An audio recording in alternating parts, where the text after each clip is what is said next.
Hello guys, स्वागत आहे तुमचं माझ्या चॅनलमध्ये. कोमल स्पेशल रेसिपी या चॅनलमध्ये तुमचं स्वागत आहे.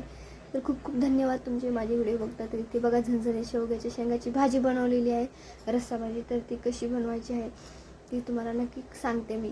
तर हे बघा, अशी झणझणीत भाजी बनवण्यासाठी मी इथे काय काय वापरले, काय काय कोणता पेस्ट केलेला आहे ते तुम्हाला सांगते. तर बघू शकता, इथे कढाई ठेवलेली आहे मी. कढाईमध्ये टाकलेलं आहे तेल. ते छान गरम होऊ द्यायचं आहे आणि त्यामध्ये राई जिरा घालायचे आहेत. आणि नंतर राई जिरा छान तडतडले की त्यामध्ये घालायचं आहे आपल्याला, मी एक वाटण तयार करून घेतलेलं ते वाटण घालायचं आहे. तर ते वाटण कोणतं आहे तर मी तुम्हाला नक्की सांगणार आहे. तर अशा पद्धतीने बघू शकता तुम्ही, राई जिरे छान तडतडले की त्यामध्ये आपण हे वाटण घालणार आहोत. तर ते वाटण कोणतं बनवलं आहे, मी एक कांदा घेतलेला आहे, छान उभा कापून घेतलेला आहे, तर छान भाजून घेतलेला आहे लालसर होईपर्यंत. त्यानंतर खोबरं घेतलेलं आहे, सुकं खोबरं, ते पण थोडंसं असं लालसर होईपर्यंत भाजून घेतलेलं आहे. त्यानंतर अद्रक, लसूण आणि कोथिंबीर खूप सारी घेतलेली आहे. याचा पेस्ट बनवलेला आहे मी. अद्रक, लसूण, कांदा आणि खोबरं, सुकं नारळ, हे सगळं भाजून याचा पेस्ट बनवला होता.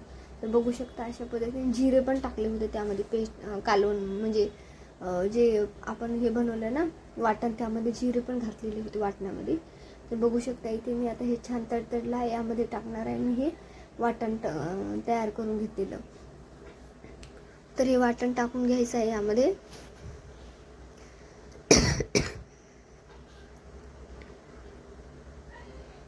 अशा पद्धतीने हे वाटण टाकून द्यायचं आहे. तर बघू शकता हे वाटण पाणी घालून थोडंसं मी वाटून घेतलेलं आहे मिक्सरमध्ये, कारण की ना माझं मिक्सरमध्ये वाटल्या जात नाही सुक्कं एकदमच, तर मी थोडंसं पाणी घालून वाटलेलं आहे. तर बघू शकता अशा पद्धतीने छान आपल्याला हे आपलं वाटण छान असं भाजून घ्यायचं आहे, तेलामध्ये छान परतून घ्यायचं आहे आपल्याला. आणि नंतर त्यामध्ये आपल्याला मसाले घालायचे आहेत. तर मसाले काय काय घालायचे आहेत ते पण मी तुम्हाला सांगणार आहे, तर व्हिडिओ पुढे बघत राहा.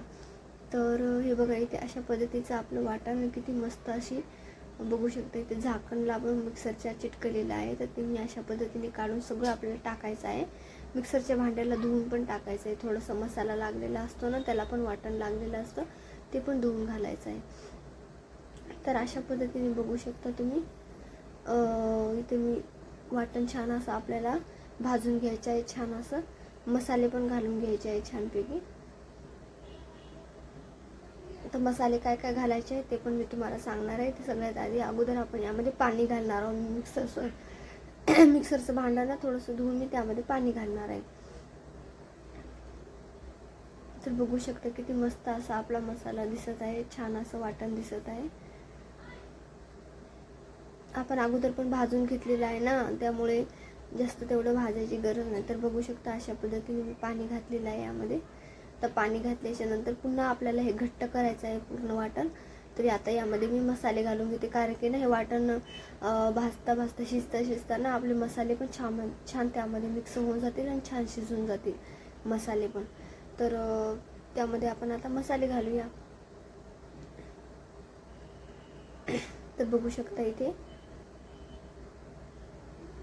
सगळ्यात पहिले तर मी इथे हळदी पावडर घालत आहे, नंतर मीठ घालायचं आहे. मीठ तुम्ही नंतर पण घालू शकता, पण मी अगोदरच घालते, कारण की आपला मसाला छान मीठ पण मिक्स होईल छान. आणि बघा, मिरची पावडर घातली 1 चमचा, तिखटवाला आहे. आणि या वाटणामध्ये ना मी एक मिरची पण घातली होती. आणि हे बघा, चिकन मटन मसाला 1 चम्मच घातलेला आहे मी.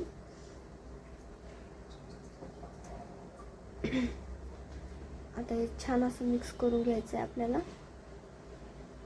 कांदा लसूण पण मसाला पण घातलेला आहे 1 चम्मच मी. तर छान मिक्स करून घ्यायचं आहे आपल्याला. छान मिक्स झाल्याच्या नंतर पुन्हा आपल्याला आपलं वाटण छान असं भाजून घ्यायचं आहे, छान शिजवून घ्यायचं आहे.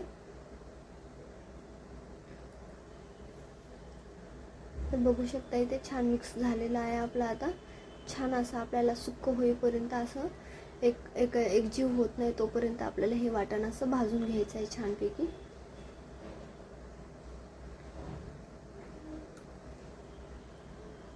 तर इथे बघू शकता तुम्ही किती मस्त असं साईडने तेल सुटत आहे. आणि यामुळेच ना आपल्या भाजीला खूप छान चव येते. मसाला छान भाजून घ्यायचा आहे. बघू शकता तुम्ही, मसाला छान असा भाजून घ्यायचा आहे आपल्याला एकजीव होईपर्यंत.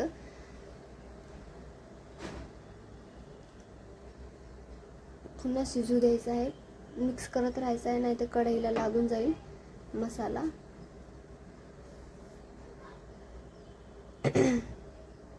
बघू शकता अशा पद्धतीने छान असा मिक्स होत आहे मसाला.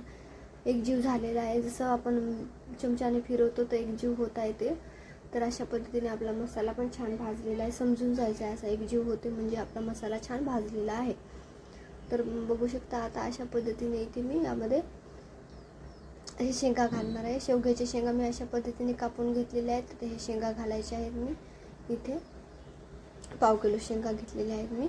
आणि या शेंगा छान मिक्स करून घ्यायच्या आणि यामध्ये ना गरमच पाणी करून घालायचं आहे. कोणत्या पण भाजीमध्ये जेव्हा फोडणी घालतो ना त्यामध्ये गरमच पाणी करून घालायचं आहे, कारण की खूप छान तरी पण येते आणि टेस्ट पण येते आणि शिजायला पण म्हणजे जास्त वेळ लागणार नाही त्यामुळे. तर आता छान मिक्स करायचं आहे आणि मिक्स करून प्लेट झाकून 2 ते 3 मिनटं थोडंसं शिजून घ्यायचं आहे असंच मसाल्यामध्ये आपल्याला, कारण की शेंगांना पण छान असा मसाला लागून जाईल. तुम्ही हवं तर शेंगांना असं आतमध्ये चीर पाडून असं पण बनवू शकता, मसाला सगळा आतमध्ये जातो. आता 2 ते 3 मिनटं आपण प्लेट झाकून छान ठेवून शिजू देऊया मसाल्यामध्ये. तर बघू शकता इथे छान असं मसाल्यामध्ये तेल सुटलेलं आहे आणि आपल्या शेंगा पण छान अशा मसाल्यात मिक्स झालेल्या आहे. तर यामध्येच आता मी गरम पाणी घालणार आहे. तर गरम पाणी तुम्ही तुमच्या आवडीनुसार घालू शकता. तर बघू शकता कुकरमध्ये पण खूप मस्त होते, तुम्ही कुकरमध्ये पण बनवू शकता. तर बघू शकता इथे किती मस्त अशी आपली शेंगाची भाजी छान दिसत आहे. तर हे सगळं ना आता मिक्स करून घ्यायचं आहे आपल्याला. हवं तेवढं तुम्ही पाणी घालू शकता. शिजायला पण थोडं पाणी लागतं ना, त्यामुळे शिजायला पण पाणी लागतं, त्यामुळे पाणी थोडं जास्त घालायचं आहे. तर बघू शकता अशी छान उकळ्या काढून घ्यायच्या आहेत 1-2 आपल्याला. आणि नंतर बघा आपली शेंगाची भाजी तयार. छान असं उकळ्या काढून घ्यायचं आहे, शिजू द्यायचं आहे छानपैकी. मी अगोदर शेंगांना शिजून घेत नाही, मी असं शेंगा डायरेक्ट शिजवते तेव्हा चव लागते. डायरेक्ट शिजवायचं कधी पण, अगोदर शिजवायच्या नाही शेंगा. बघू शकता इथे आता शिजवायला ठेवलेल्या आहे शेंगा. तर कमीत कमी अर्धा तास लागतोच आपल्याला शेंगा पूर्ण रेसिपी बनवायला. अर्ध्या तासामध्ये आपल्या शेंगा पण छानपैकी शिजून जातील. तर बघू शकता इथे गॅस बंद केलेला आहे मी, शेंगा पण छान शिजलेल्या आहेत. आता मी यामध्ये कोथिंबीर घालते. कोथिंबीर छान मिक्स करून घ्यायची आहे आणि खाण्यासाठी तयार शेंगाची भाजी. तर तुम्हाला कशी वाटली रेसिपी नक्की कमेंट करून सांगा आणि माझ्या चॅनलला सबस्क्राईब करायला विसरू नका. तर माझे असे साधे सिंपल व्हिडिओ कसे वाटतात तुम्हाला नक्की कमेंट करून सांगत जा. तर आणि बघला ना तर कमेंट पण करत जा, कारण की मला पण कळेल ना तुम्ही कोण कोण बघता आणि कुठून बघता. तर मला पण छान वाटेल कमेंट केल्याच्यानंतर. तर बघू शकता अशी आपली शेंगाची ग्रेव्ही छान जमलेली आहे, रस्सा भाजी छान जमलेली आहे. तर बघू शकता तुम्ही इथे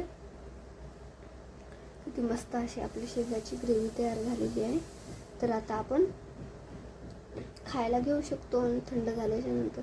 थंड तर झालेली आहे.